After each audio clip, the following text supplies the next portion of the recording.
This is the tragic case of Michelle Williams. Let's check out this documentary. Please like, share, and subscribe to the channel.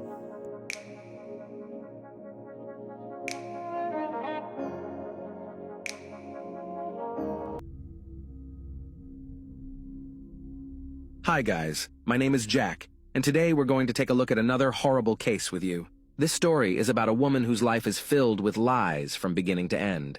You will learn how the unscrupulous deceiver ends up in pursuit of big money and how many human destinies it can affect.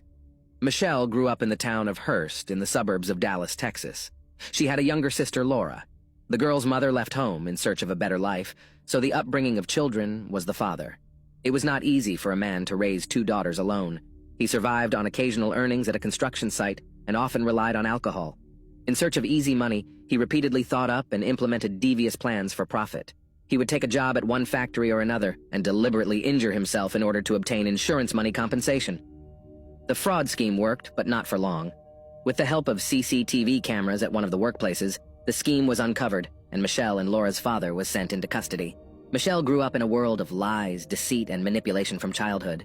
This was her normal life, from which she wanted to escape by any means possible. But it is impossible to escape from herself, because lies have already become a part of her life, and she simply did not know how to live differently. The girl dreams of growing up faster to get out of the hated poverty. At the age of 15, Michele looks very spectacular, a petite brunette of athletic build. She attracts a lot of interest from guys both of her own and older age. Even then, Michele realizes that with the help of her feminine power and charm, she can easily manage to manipulate any men in her environment in order to get what she wants. So in her life begins a series of love relationships with different men. At the age of 17, Michele drops out of school and marries for the first time to 16-year-old Kenneth O'Brien. She informs the boyfriend that she is expecting a baby. Kenneth, taking full responsibility for his young wife and future child, enlists in the army. The couple moves frequently. 2 more children are born to them in this marriage. One city is replaced by another. Temporary housing of the military was not the limit of Michele's dreams. Such a life does not suit her, and after 5 years, she leaves, naming the reason for divorce beatings and cheating on the part of her husband. Michele returns to her native Hurst. In front of relatives and friends, she appears as a victim of domestic violence and receives the necessary support and begins to organize her life anew. After a while, she falls in love with her former classmate, Brandon. The young man is head over heels in love with Michele and gladly accepted her 3 children. The lovers prepare for the wedding. However, on the eve of the wedding, Michele infuriates Brandon. It turns out that the girl did not divorce her first husband. She was very afraid to talk to him about divorce because of the abuse, so she did not send the documents. With the help of a lawyer, this issue was quickly settled and the couple was able to marry in 1994. At first, family life flowed calmly and measured. Brandon was engaged in the development of his IT company, and Michele worked as a dental assistant. But quiet family life was not the limit of Michele's dreams. She has always needed more. She starts bringing home all sorts of dental equipment and supplies. The cash doesn't fit in her purse. Brandon suspected something wrong. Eventually, Michele was caught stealing. It was only by luck that a trial was avoided. But Brandon's trust issues with his wife were just beginning. Responding to neighbors' reports that cars were frequently arriving at the house while he was at work, Brandon installed a tape recorder in several rooms of the house. Listening to the tape, he heard various men visiting their home throughout the day. Brandon does his own little investigation and learns that the reason for the divorce in Michele's first marriage was her numerous infidelities, not her husband's beatings, as she told everyone. Brandon's patience broke, and he demanded a divorce. Michele was furious that Brandon initiated the divorce, and while he was at work, she got back at him. "I had a very nice saltwater aquarium with thousands of dollars worth of fish in it," Brandon says. "She poured Comet into it and killed all the fish." But Michele didn't stop there. Brandon also had a beloved dog named Domino. Michele stuffed the dog with sleeping pills, which led to the death of the living creature. Michele put Domino to sleep. "If you're shocked at this point, we've only scratched the surface," Brandon says. "It was a nightmare that wouldn't stop. You can't make that girl go away."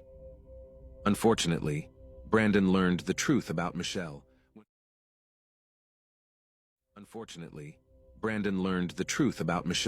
When his own marriage was completely destroyed. Everything Michele did with Brandon Dixon pales in comparison to her adventures with other men. It was later revealed that John Paul Ray, also a student at the high school Michele attended in Hurst, was the father of her first child. Instead of revealing this information to John, She told Kenneth O'Brien that the child was his, forcing him to marry her. Kenneth, for 13 years, thought the eldest son was his own. John later told police that Kenneth paid child support from age 5 to 18 and did not know he was not the father. After Brandon and Michele divorced, she moved in with John, the father of her first child. They lived in a common-law marriage for 8 years. Their relationship came to an abrupt end when John began to suspect his wife of cheating. Michele didn't deny it. She confirmed the affair on the side. John moved out, leaving most of Michele's possessions. Michele's next love was Greg Williams. They were both not so young anymore. Both had a history of past marital failures. The man was married twice and had a daughter. After Greg and Katie divorced in 2003, the couple agreed to share custody of their common daughter, Taylor. However, there was no formal agreement on child support, because the former spouses had a good relationship. Rich, successful, and generous Greg was a perfect match for Michele. In 2007, Greg and Michele had a common daughter, Michele. A year later, they got married. Their marriage was like the American dream. Money, children, love, it was all in abundance. Michele seemed to have made it through the thorns to the stars and got the life she had always dreamed of. Greg Williams held his family in very high esteem. He grew up in a family with fierce principles and achieved everything on his own from an early age. He loved sports and was a martial arts black belt. In addition to his love of exercise, Greg was also a fan of guns. Both he and Michele had guns that they kept in their home in Keller. Michelle's gun, a Silver .40 caliber pistol, was kept in a safe. But Greg kept his gun, a black Liebherr .45 caliber, always loaded in a case under his bedside table. The couple was determined to make their marriage a success. They threw birthday parties for their children from other marriages at their home in Keller. Michelle's adult children would have barbecues and swim parties. Very often the house was full of friends. But despite the picturesque suburban home and a precocious daughter, Greg and Michele were not the classic American couple. They met through an online community for bondage, domination, sadism, and masochism, and their wild adult house parties led to numerous complaints from neighbors. Without making the matter public, the couple decides to move out. The night before, Michele and Greg had been unable to sleep for a long time. They were preparing to buy a new house for $4.5 million. They emotionally discussed the upcoming event. Greg stayed in the bedroom alone. Michele went out to her crying daughter and fell asleep with her in the room. On October 13, 2011, at 4:40 a.m., an emergency call came in. A crying woman screamed into the phone that she and her husband had been attacked by a robber. She was injured, and her husband had been shot. Within minutes, police arrived at the scene of the tragedy. Inside the home, detectives found a television on full volume and a baby sleeping on the couch. Michelle's daughter was sound asleep and unaffected in any way by the attack that occurred. The woman's behavior alerted police officers. She was behaving rather strangely and did not look like she had just experienced a burglary. Soon, the gated community was filled with police cars, detectives, and forensic experts. The lot was cordoned off, and police searched every inch of the nearly 5,000-square-foot home. Michele was fully dressed, had her hair styled, and was acting very calm. She told police she was asleep, but her clothing and demeanor said otherwise. As the only witness, Michele was taken to the Keller Township Police Station for questioning. After several hours of talking to police and investigators, Michelle's story began to fall apart like a house of cards. According to the woman, the intruder, dressed in all black, hit her on the head with a wrench. She fell from the blow, but was conscious and heard a gunshot. The stranger then fled through the back door of the house. Michele Williams's account did not match what police saw at the scene. Greg Williams and CCTV footage from a neighbor's camera showed that only one car had entered the gated community in the hours before the crime. Police confirmed that the car belonged to a newspaper delivery man. To confuse the investigation, Michele came up with a version of the attack. She hit herself with a wrench and made their large house look like the scene of the attack. But detectives did their due diligence and noticed a number of details that didn't add up. Michele Williams was fully dressed, her hair was styled, and she had fresh makeup on her face. It gave the impression as if she was waiting for someone. The gun used during the crime was found in the house, without any fingerprints, and the final detail that proved Michelle's lie was the $20,000 in cash that was not stolen in the robbery. Michele had no explanation for why a successful businessman and devoted father decided to take his own life, but she was able to explain her behavior. Michele claimed she wanted to spare their young daughter the bitter truth about her father's self-inflicted death. She admitted to police that she wiped down the gun and washed Greg's hands to cover up fingerprints before desperately staging a home invasion and calling emergency services. As bizarre as that explanation was, it became obvious to police why no evidence was found in the house. Michele admitted to wiping the crime scene with bleach and hitting herself in the face with a wrench to present a more realistic picture of the attack. From the beginning, Keller police doubted the credibility of Michele's testimony. But at the time, no physical evidence was presented linking her to the crime. Michele was arrested for perjury, but was soon released home. Around 5 p.m. on the evening of her husband's murder, Michele went to her sister Laura's home and did not mention the late Greg's name once during the evening. Michele cried from time to time, but it didn't seem sincere, her sister Laura Cusick said when questioned by police. The morning after the tragedy, Michele woke up in a great mood. She was beautifully dressed, with her hair styled and makeup on. In high spirits, the recent widow went for breakfast at a famous restaurant that served the best pancakes with syrup. While the police were looking into the theory that Greg had taken his own life, struggling to find a motive and obtain credible evidence of it, Michele herself presented the investigation with first a motive and then evidence of her guilt. Going through the documents from the first interrogation, the investigators were attracted by Michele's words that she didn't care about a single penny. But her actions proved otherwise. After Greg's death, Michele quickly begins liquidating assets from family companies and spending large sums of money. She cashes checks through Greg's IT company. The amount of checks cashed is not disclosed anywhere. In all likelihood, we are talking about a lot of money. After receiving cash from the sale of the Blueberries frozen yogurt store in Keller, Michele made one of her biggest blunders. She went to the insurance company, hoping to get a payout on Greg's life insurance policy.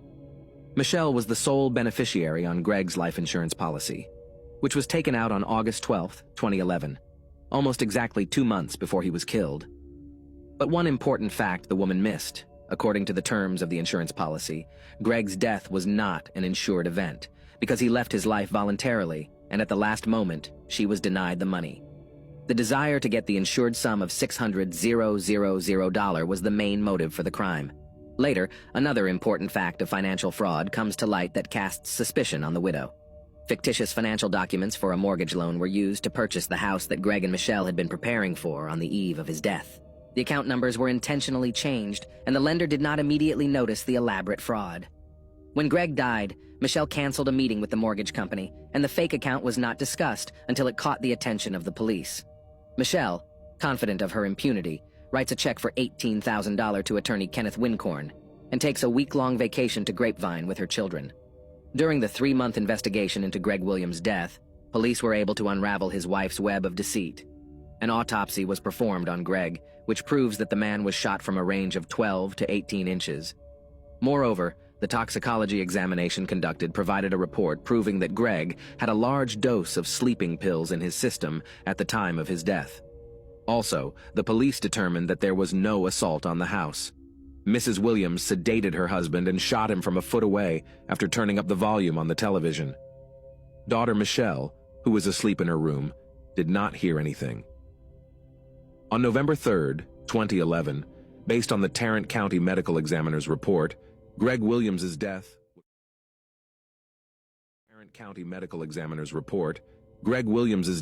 was officially ruled a homicide. Michele Williams was arrested on January 9th as she was on her way to a fitness center. She was charged with murder, tampering with evidence, and making a false statement to police. Michele was both the only witness to the crime and the only suspect. Bail was set at $522,000 to be released from custody pending a court hearing. But Michele spent a week in custody and was released on $85,000.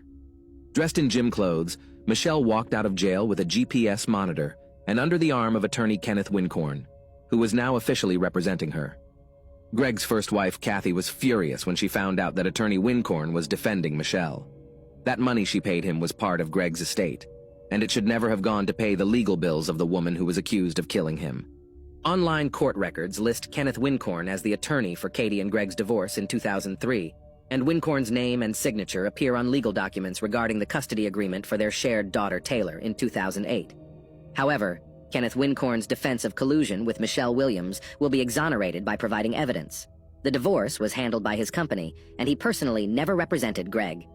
Kenneth Wincorn said he first learned of Greg's murder from an IT company employee.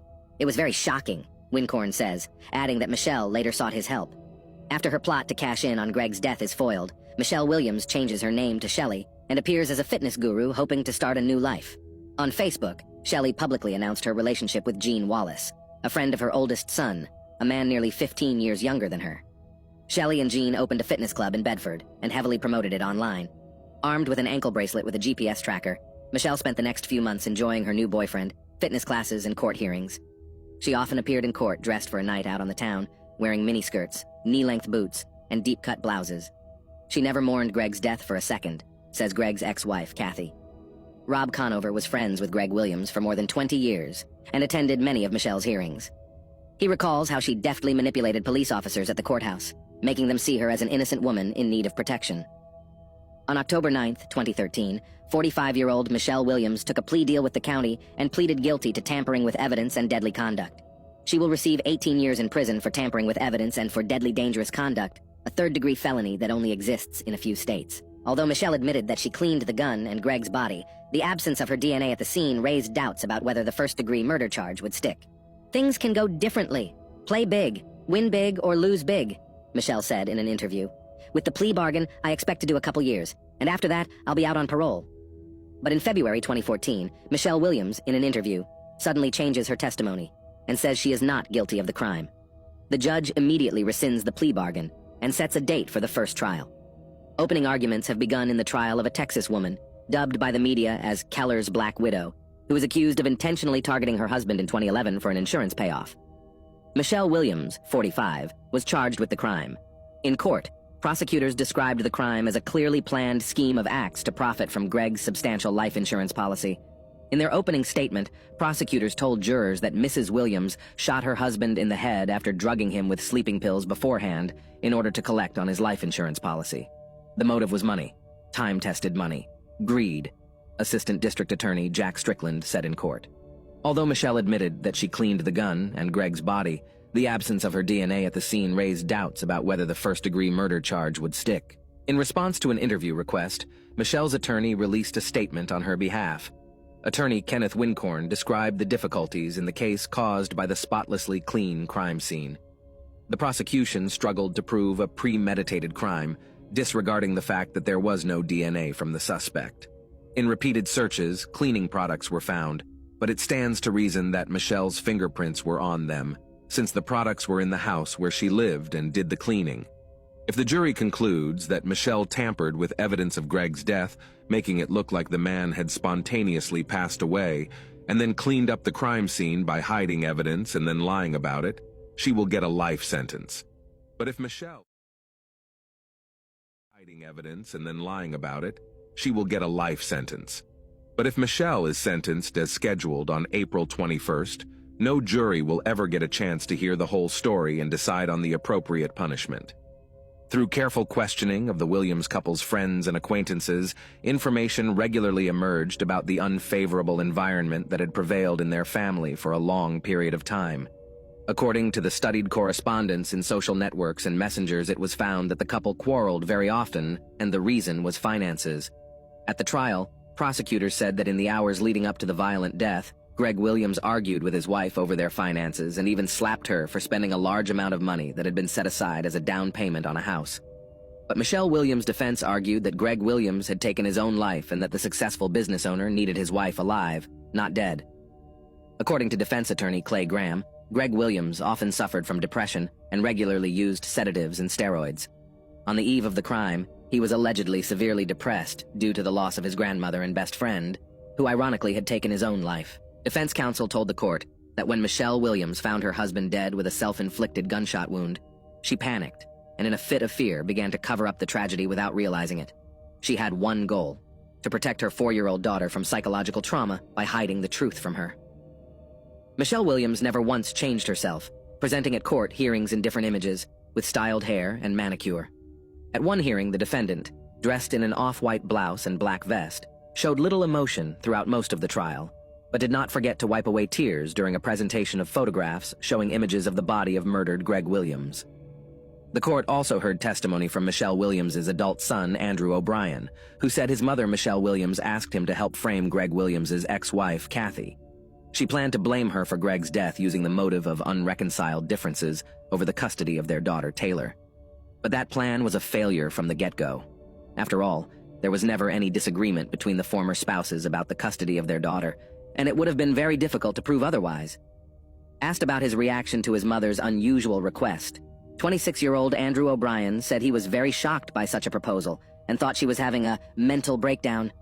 Michele confronted her sons at the trial when they testified against her. The jury later found Michele guilty of felony tampering with physical evidence. According to the show, she provided false information that she was pregnant with twins, hoping to delay her sentencing.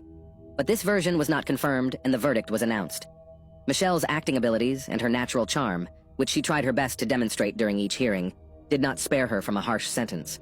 Sandwiched between a scenario in which she was a cold-blooded criminal and one in which she was portrayed as a deranged wife and mother acting on impulse, Michele chose the latter. "He did it," she said, wrapping her arms around her head. Michele even congratulated the detective on solving the case. "I wouldn't have gotten through the day," she said. "You've won." Even before the police admitted to doubting Michele's story, few believed Greg had lost his life. He had too much to live for, and he knew all too well how much pain an untimely death causes. Kathy Williams believes that Michele's relationship with Gene Wallace began when Greg was still alive and may be the elusive motive for this crime.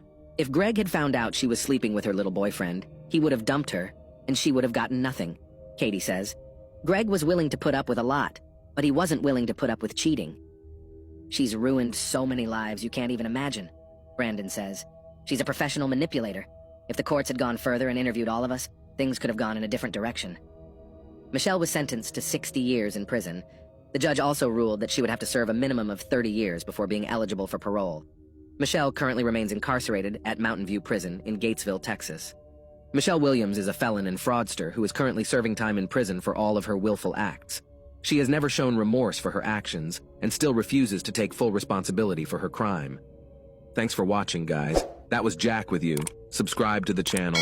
There are many shocking stories ahead.